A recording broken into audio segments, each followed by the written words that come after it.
Welcome to the channel. आज का जो टॉपिक है उसमें हम कवर करेंगे एनसीईआरटीज की क्लास 6 से हम स्टार्ट कर रहे हैं। एनसीईआरटी की कंप्लीट सीरीज आ रही है। एनसीईआरटी की कंप्लीट सीरीज आ रही है 6 to 12। ठीक है, तो आज जिस हम 6 क्लास की एनसीईआरटी डील करेंगे उसमें हम पढ़ेंगे हिस्ट्री। ट्राई करेंगे कि 3 लेक्चर में कंप्लीट बुक कवर हो जाए, 3 से 5 लेक्चर में एक बुक कंप्लीट हो जाए। ठीक है, तो हिस्ट्री में जो टॉपिक हम पढ़ेंगे तो सबसे पहले जरूरी ये है कि हिस्ट्री क्यों जरूरी है ना। तो आप 6th क्लास की एनसीईआरटी उठाना, उसमें देखना टॉपिक है पहला what, where, how and when. ठीक है,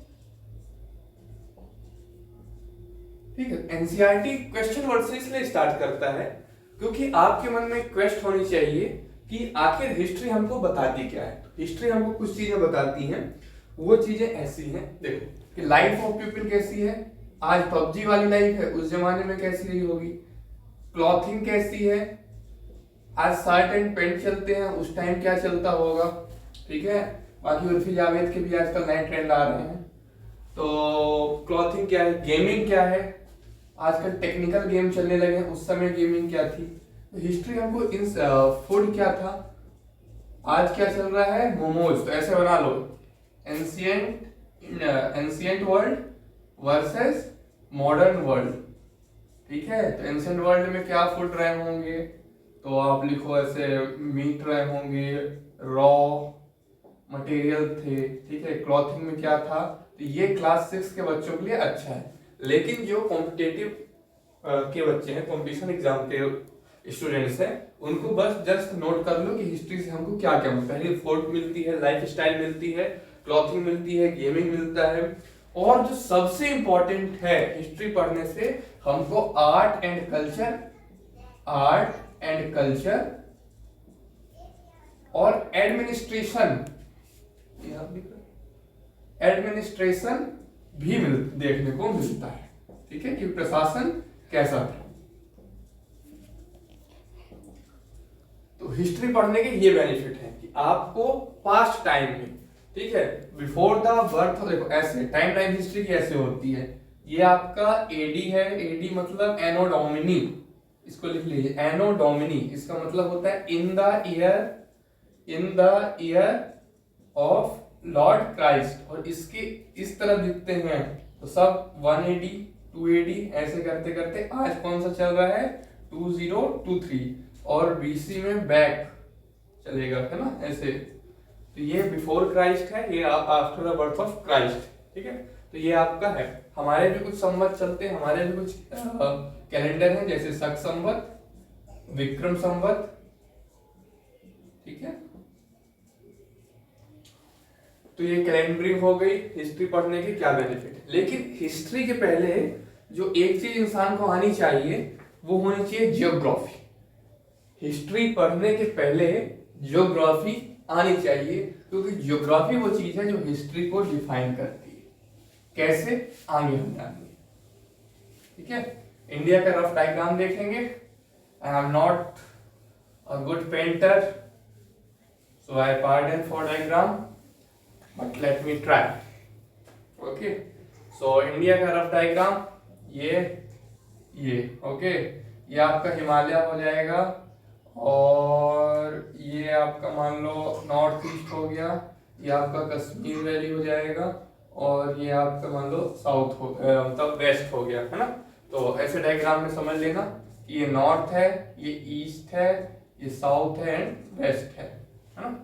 तो 6 क्लास के बच्चे को इतना ही नॉलेज होना चाहिए कि 4 डायरेक्शन होती है। लेकिन जैसे जैसे बच्चा 8वीं क्लास में आएगा उसको ये नॉलेज होना चाहिए कि 8 डायरेक्शन होती है। वैसे भारतीय शास्त्र में 10 डायरेक्शन होती है। ठीक है, तो इसमें ये बनाने का फायदा ये है कि आप सबसे पहले हम जानेंगे कि रेंज कौन सी है। तो ये अपनी हो गई पूरी, यहाँ से कौन सी हिमालयन रेंज होगी पूरी। तो यहाँ पे ऐसे लिखेंगे H फॉर हिमालय। यहाँ पे आपकी गारो, खासी और जयंतिया हिल्स हैं। कौन कौन सी, 11 हिल्स और जयंतिया हिल्स। ठीक है, तो ये आपका है। हमारे भी कुछ संवत चलते हैं, हमारे भी कुछ कैलेंडर हैं, जैसे शक संवत, विक्रम संवत। ठीक है, तो ये आपका है। हमारे भी कुछ संवत चलते हैं, हमारे भी कुछ कैलेंडर हैं, जैसे शक संवत, 11 हिल्स और जयंतिया हिल्स। और जयंतिया हिल्स। या हिल्स, ठीक है।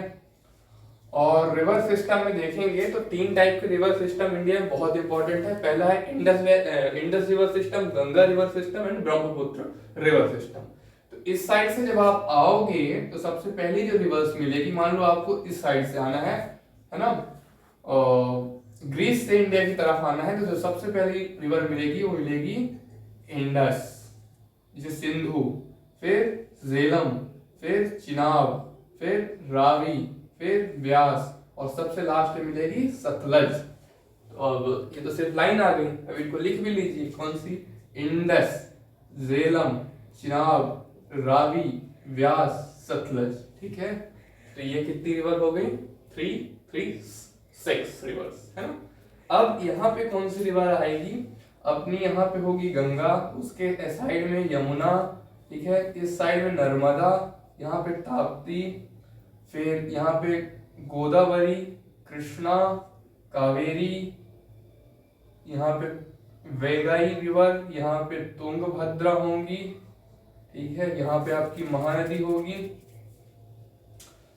और यहाँ कहीं सोन जाती है, फिर छोटी छोटी यहाँ भी हैं रिवर्स, है ना। तो इंपॉर्टेंट रिवर्स ये हैं, यहाँ से चंबल भी आ रही है, तो ये इंपॉर्टेंट रिवर है ना। तो क्या इंपॉर्टेंस है ये रिवर का, तो पहले यहाँ पे मार्क कर लीजिए, गंगा, यमुना, चंबल, ठीक है, ऐसे शॉर्ट नेम से आपको रिवाइज करने में आसानी होगी। फिर ये अपनी हो गई नर्मदा, ये हो गई अपनी कौन सी, सोन हो गई, ये हो गई महानदी, ये गोदावरी, ये कृष्णा, ये कावेरी, ये तुंगभद्रा, और ये वैगई रिवर, ये हो गया, ठीक है। अब जो आता है कि अपन ने रिवर सिस्टम जान लिया इंडिया का, यहाँ पे सुलेमान और किरथार रेंजेस भी हैं, सुलेमान और किरथार रेंजेस भी हैं, जो कि पासिंग देती है किसी भी इन्वेडर को। हिमालय का फायदा ये है कि यहाँ से कभी इन्वेशन नहीं हुआ, मंगोल्स भी आए, जो कि मंगोलिया यहाँ है, मंगोल्स भी आए हैं, तो इसी साइड से आए हैं, ठीक है, तो ये पासिंग देती है। फिर यहाँ पे अपन को रेनफॉल भी अगर देखेंगे तो यहाँ जो है स्कार्सिटी है रेनफॉल की, यहाँ बहुत ज्यादा रेनफॉल होता है, ठीक है। इस तट को जो कहते हैं, इसको कहते हैं मालाबार, ठीक है, इसको मालाबार।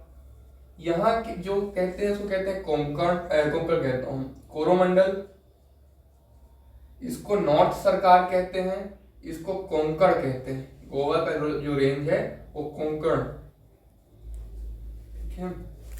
और इस साइड की जो सबसे ऊंची चोटी है वो है अनायमुडी,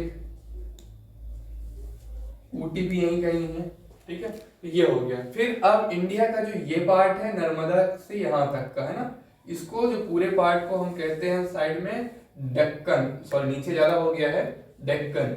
यहाँ छोटा नागपुर, यहाँ पे मिनरल्स और बहुत ज्यादा है, तो इसको क्या कहेंगे, छोटा नागपुर।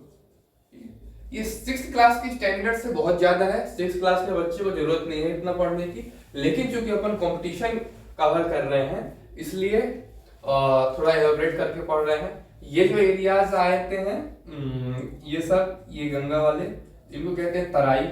ये जो एरिया है इनको दोआब कहा गया है, दो आब, दो मीन्स टू, आब मीन्स वाटर, दो नदियों के बीच की जगह। ये एरिया बहुत फर्टाइल होता है, ठीक है। तो ये डेक्कन हो गया, ये जो अपना एरिया हो गया ये मालाबार हो गया, ये अरावली हो गया, यहाँ विंध्य होगी, और सतपुड़ा के बीच में नर्मदा जाएगी, ठीक है।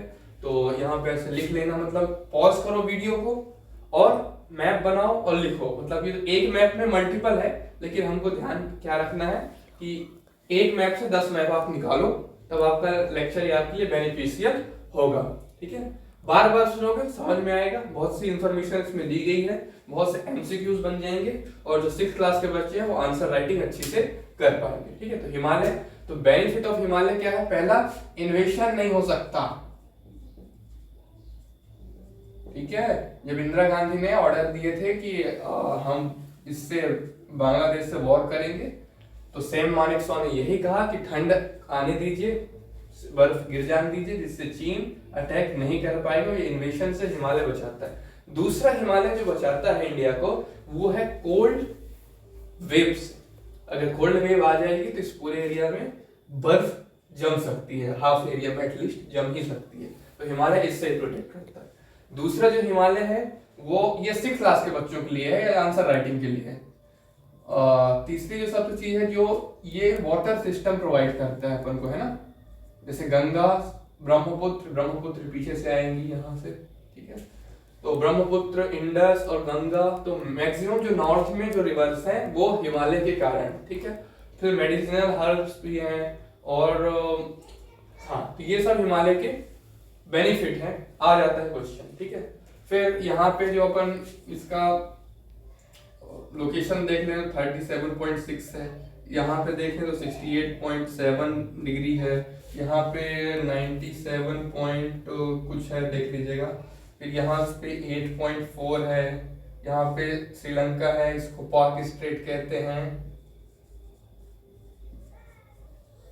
ठीक है। तो ये तो मॉडर्न जियोग्राफी हो गई, बट हिस्ट्री कंटेक्स्ट में जो देखेंगे हमको रिवर सिस्टम आना चाहिए, सुलेमान किरथार रेंजेस आनी चाहिए, सुलेमान किरथार रेंजेस हैं, ये सुलेमान है और सुलेमान किरथार रेंजेस हैं, यहीं से जितने भी इन्वेशन हुए हैं, ठीक है। यहीं कहीं अपना जो हरियाणा होगा एरिया, वहां पे पानीपत होता है, पानीपत में 3 लड़ाई हुई है, ठीक है, जिसने हिस्ट्री बदल दी।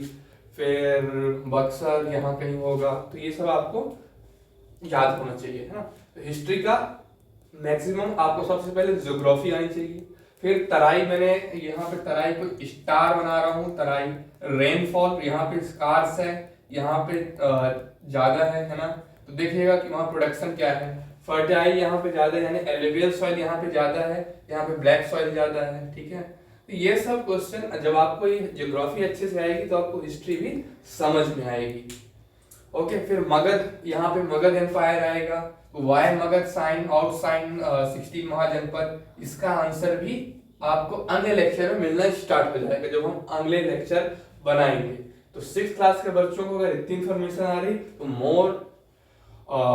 मोर देन सफिशिएंट है, और कंपटीशन वालों को तो आनी ही चाहिए, उनके लिए भी बेस्ट है। सो whoever want to study, stay in touch.